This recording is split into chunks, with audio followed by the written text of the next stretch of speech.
किसी ने क्या सच ही कहा है, आहार का कुप्रभाव पड़ता ही है।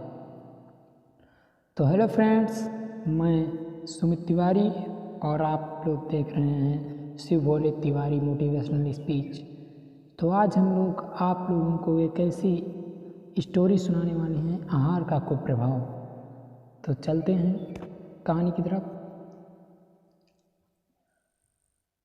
किसी नगर में एक भिखारिन एक गृहस्थी के यहाँ नित्य भीख मांगने जाती थी। गृहिणी नित्य ही उसे एक मुट्ठी चावल दे दिया करती थी।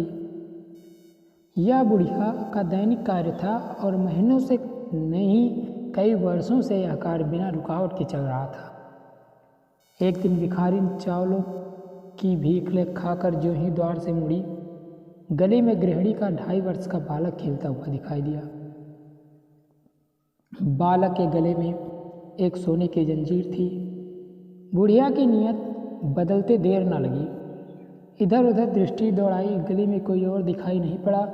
बुढ़िया ने बालक के गले से जंजीर ले ली और चलती बनी। घर पहुंची, अपनी भीख यथा स्थान रखी और बैठ गई। सोचने लगी, जंजीर को सुनार के पास ले जाऊंगी और इसे बेचकर पैसे खरे करूंगी।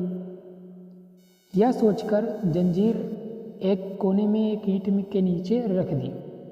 भोजन बनाकर वो और खा पी कर सो गई। प्रातःकाल उठी, सोचात से निवृत्त हुई तो जंजीर के संबंध में जो विचार सुनार के पास ले जाकर धन राशि बटोरने का आया था, उसमें तुरंत परिवर्तन आ गया।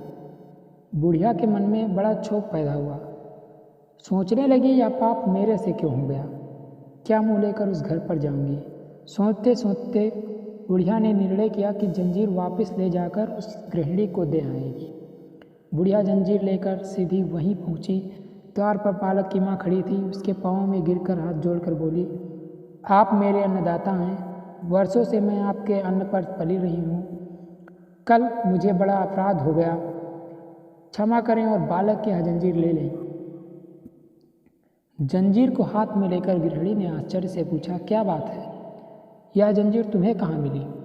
भिखारिन बोली, यह जंजीर मैंने ही बालक के गले से उतार ली थी, लेकिन अब भी बहुत पछता रही हूँ कि ऐसा पाप मैं क्यों कर बैठी।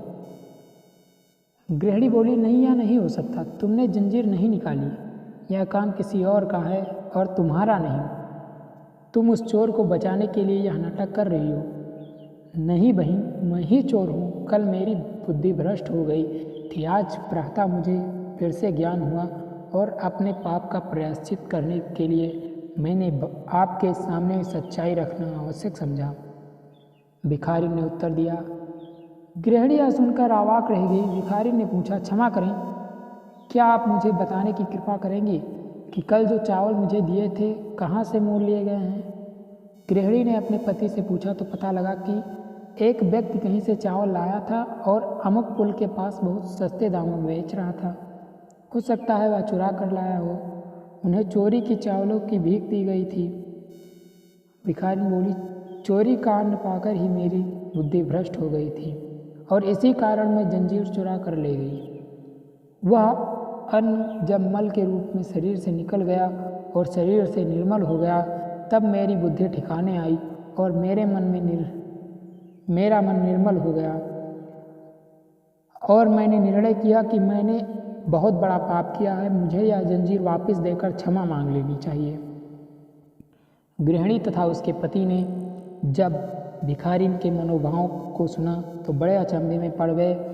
भिखारिन फिर बोली, चोरी का अन्न में से एक मुट्ठी भर चावल पाने से मेरी बुद्धि भ्रष्ट हो सकती है, तो वह सभी चावल खाकर आपके परिवार की क्या दशा होगी, अतः फेंक दीजिए उन सभी चावलों को। गृहिणी ने तुरंत उन चावलों को बाहर फेंक दिया।